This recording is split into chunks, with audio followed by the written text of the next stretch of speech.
Hello friends, आज हम बात करने वाले हैं कंप्यूटर मेमोरी के ऊपर। कंप्यूटर मेमोरी क्या होती है? कंप्यूटर मेमोरी का मतलब है स्टोरेज। कोई भी डेटा आप जो स्टोर कर रहे हैं वो कंप्यूटर के अंदर में हो रहा है, दैट इज़ द मेमोरी। लेकिन कंप्यूटर मेमोरी दो तरह की होती है, एक प्राइमरी मेमोरी होती है और एक सेकेंडरी मेमोरी होती है। प्राइमरी मेमोरी का मतलब है क्या है? जो भी चीज़ आप मॉनिटर के ऊपर विजुअलाइज कर रहे हो, विजुअलाइज मतलब मॉनिटर के ऊपर जो दिख रहा है वो प्राइमरी मेमोरी है। प्राइमरी मेमोरी मतलब working memory of the PC. Memory दो तरह की होती है राउटर के अंदर, एक प्राइमरी मेमोरी और एक सेकेंडरी मेमोरी। प्राइमरी मेमोरी का मतलब है working memory and secondary memory का मतलब है permanent storage of the PC. Hard disk के टाइम पे मैंने आपको पढ़ाया था कि परमानेंट स्टोरेज है, जो भी डेटा नेक्स्ट टाइम के लिए आप यूज़ करना चाहते हो वो आपकी सेकेंडरी मेमोरी है। यानी ये मेमोरी आपकी क्या है? ये मेमोरी आपकी सेकेंडरी मेमोरी है, ठीक है, जहाँ पर आपका डेटा जो है वो रखा जा रहा है। आपने एक जगह बनाई जहाँ पर सारा डेटा स्टोर करके रखा हुआ। अब इनमें से जो भी डेटा आपको विजुअलाइज करना है, यानी आपको देखना है, वो डेटा आप क्या करोगे? सेकेंडरी मेमोरी से उसे पहले प्राइमरी मेमोरी में अपलोड करोगे और तब प्राइमरी मेमोरी आपको वो डेटा दिखाएगा। तो आपकी वर्किंग मेमोरी जो है वो प्राइमरी मेमोरी ही है, ठीक है। प्राइमरी मेमोरी दो तरह से होती है, RAM and ROM. RAM stands for random access memory and ROM stands for read only memory. एक बार मैं पूरा ओवरलुक दे देती हूँ, फिर मैं आपको इसकी प्रॉपर डेफिनेशन भी लिखवा दूंगी। तो रैम क्या है? वर्किंग मेमोरी है। पीसी के अंदर जो भी आपका डेटा दिख रहा है आपको मॉनिटर के ऊपर, वो पहले रैम पे अपलोड हुआ था तभी आपको दिखाई दे रहा है उसके ऊपर। तो रैम आपकी वर्किंग मेमोरी दे रही है जहां पर आप डेटा लिख रहे हो और आप उससे विजुअलाइज कर रहे हो। हार्ड डिस्क आपको क्या दे रही है? यानी सेकेंडरी स्टोरेज आपको क्या दे रहा है? केवल डेटा रखने की जगह दे रहा है, आप वहां से विजुअलाइज नहीं कर सकते। स्टोरेज आपकी दोनों है। प्राइमरी मेमोरी मतलब अभी आप काम कर रहे हो, जितना डेटा, जितना आपने काम किया वो सारा काम आपके रैम में है।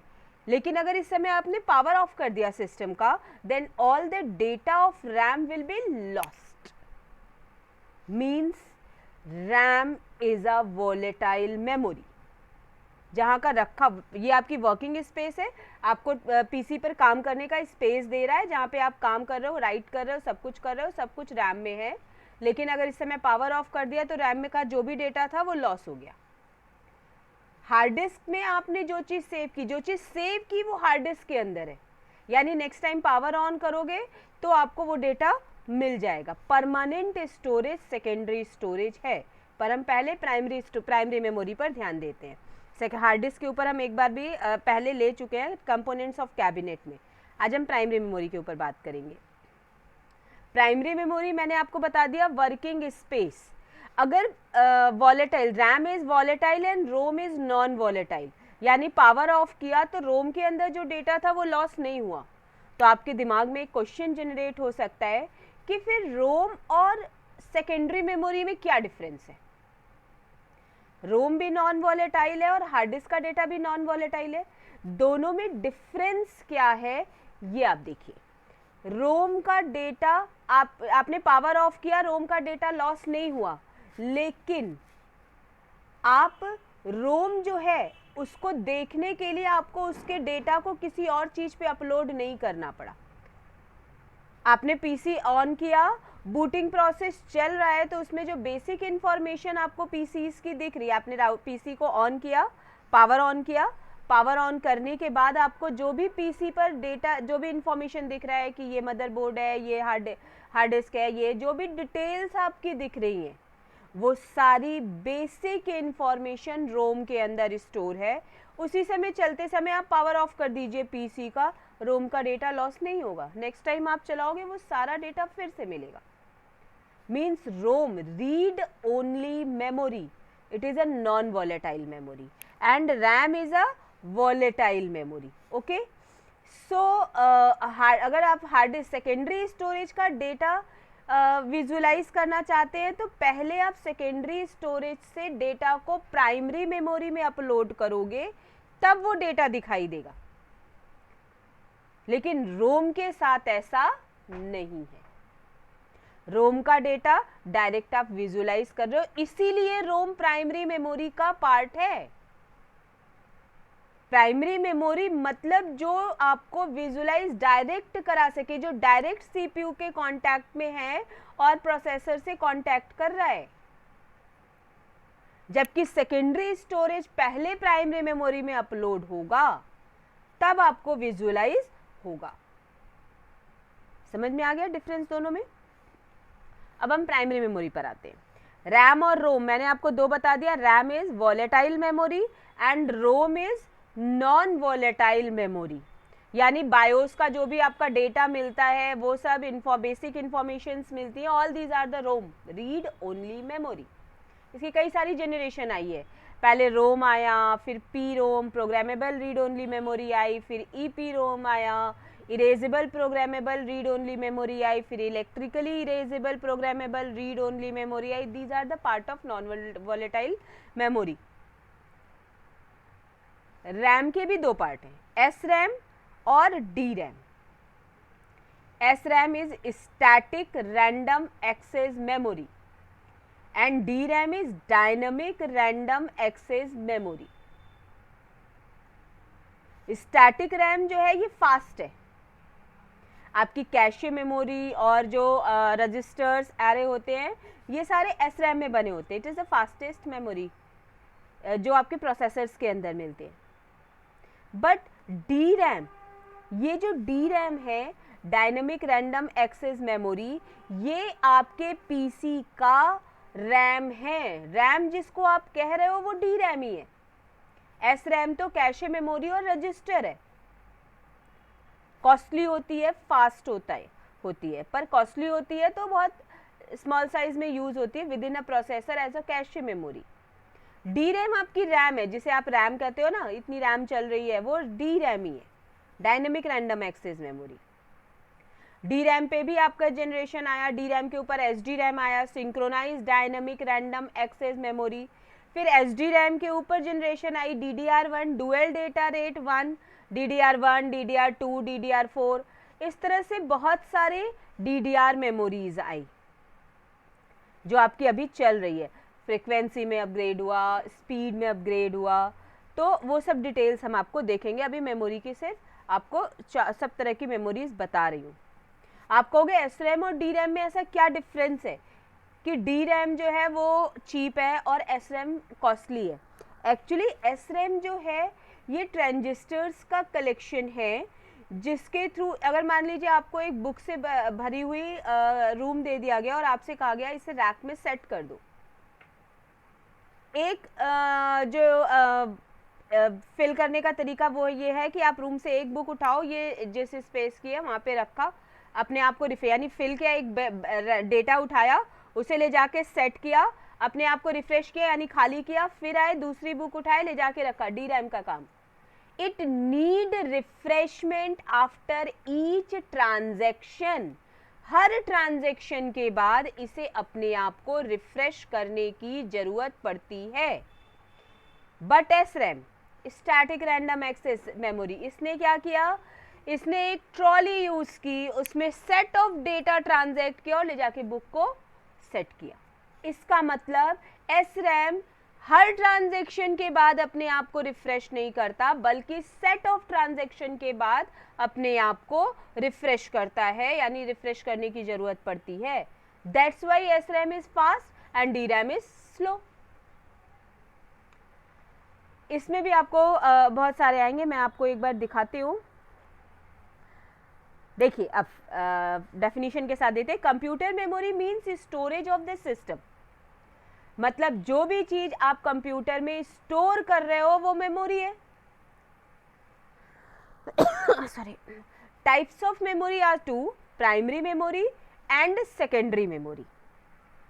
Primary memory means working space for PC and it directly function for the PC. मैंने आपसे कहा प्राइमरी मेमोरी के अंदर जो भी डेटा है वो विजुअलाइज कर रहे हो, उसे कहीं अपलोड करने की जरूरत नहीं है। Okay, it is a working memory of the PC, लेकिन अगर आपने पावर ऑफ किया तो प्राइमरी मेमोरी का डेटा लॉस होता है। वो कौन सी मेमोरी होती है? प्राइमरी की रैम होती है।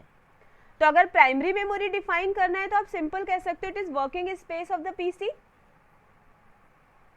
Primary memory is of two type, RAM and ROM, random access memory and read only memory. Random access memory is a volatile memory. If we power off this system, all the data of RAM will be lost. But ROM, read only memory, it is a non-volatile memory which store basic information of your PC process at the time of booting, right? ये RAM और रोम की difference है। RAM temporary memory है, मैंने कहा volatile memory है, रोम permanent storage की तरह है, पर याद रखिएगा it is a part of primary memory. RAM volatile है, रोम नॉन वॉलेटाइल है, ठीक है। रैम जो है वो रोम से फास्टर जो है डेटा राइट करता है। अब हम बात करते हैं एस रैम और डी रैम की, जो मैंने आपको डेफिनेशन बताई, ठीक है। टाइप ऑफ मेमोरी की अगर बात करें तो मैंने आपसे कहा कि रैम दो तरह के होते हैं, स्टैटिक रैंडम एक्सेस मेमोरी और dynamic random access. RAM is of two type, S RAM and D RAM. S RAM fast है, डी रैम स्लो है। S RAM as a cache memory और रजिस्टर की तरह यूज होता है। Dynamic RAM जो आपकी है ये आपकी रैम है मेन पीसी की, जिसको आप मेन मेमोरी भी कहते हो, ठीक है। और मैंने आपको बता दिया एस रैम जो है वो ट्रांजिस्टर्स का सेट होता है, कैपेसिटर्स का होता है, ठीक है। एस रैम को हर ट्रांजैक्शन के बाद रिफ्रेशमेंट की ज़रूरत नहीं होती, बल्कि सेट ऑफ ट्रांजैक्शन के बाद ये अपने आप को रिफ्रेश करता है। रिफ्रेश करने की ज़रूरत तो पड़ती है, पर dynamic RAM it's no need of dynamic RAM means हर ट्रांजैक्शन के बाद इससे अपने आप को रिफ्रेश करना है। That's why D RAM is slow and S RAM is fast. अगर मैं डी रैम का, मैंने आपको बताया कि आपके डी रैम के ऊपर जनरेशन आई, डी रैम के बाद एस डी रैम आया, synchronize dynamic random access memory. R D RAM is Rambus dynamic random access memory. इसके अलावा और सारी रैम्स आई हुई हैं, DDR1, DDR2, DDR3, DDR4, ये अलग अलग इसके जनरेशन रैम के आए हैं, आपको पता भी होगा, अभी आप यूज़ कर रहे हो तो। हर DDR में अलग अलग नंबर ऑफ पिन है, ये आपको याद रखना पड़ेगा इंटरव्यू के लिए। DDR1 में 184, DDR2 में 240 पिन्स है, कि स्टैंडर्ड्स उसके और कितने वोल्टेजेस होते हैं, बस इतना याद कर लीजिए। इंटरव्यू में यही क्वेश्चंस आपके आते हैं। अलग अलग मैंने बता रखा है, DDR में 184 होता है, DDR2 में 240 होता है, DDR3 में भी 240 है, DDR4 में 288 है, DDR5 में 288 है। ये आपके नंबर ऑफ पिन्स हैं ईच DDR। लेकिन मदरबोर्ड पर ये जो रैम लगती है ये लगती है मेमोरी मॉड्यूल के ऊपर। कितने तरह के मेमोरी, अगर आपसे मैंने ये कहा कि डी रैम आया है, फिर एस डी रैम आया, फिर DDR एस डी रैम आया, तो अलग अलग मेमोरी मॉड्यूल होंगे, अलग अलग नंबर ऑफ पिन्स हैं, तो अलग अलग स्लॉट्स भी होंगे। These are the slots.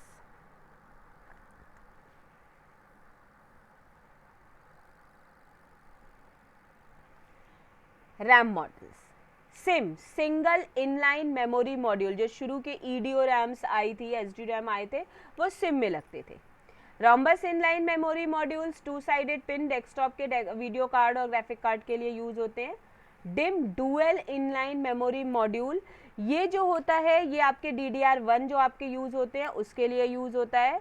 और SODIMM small outline dual inline memory module, ये आपके नोटपैड और लैपटॉप्स के लिए यूज़ होता है। तो मदरबोर्ड पर अलग अलग मेमोरी मॉड्यूल्स हैं जिसके लिए ये यूज़ हो रहा है।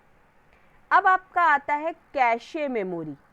कैशे मेमोरी आपका क्या होता है और कैशे मेमोरी कैसे फंक्शन करता है, कितना, हालांकि मैंने प्रोसेसर में आपको एक बार बताया है कि कैशे मेमोरी आपकी क्या होती है और कैसे काम करती है, ठीक है। कल हम इस पर एक बार और कैशे मेमोरी की डिस्कस करेंगे, फिर सेकेंडरी मेमोरी के, यानी थोड़ा सा पार्ट जो हम आपका मेमोरी का बचा है वो कल कवर करेंगे। Thank you.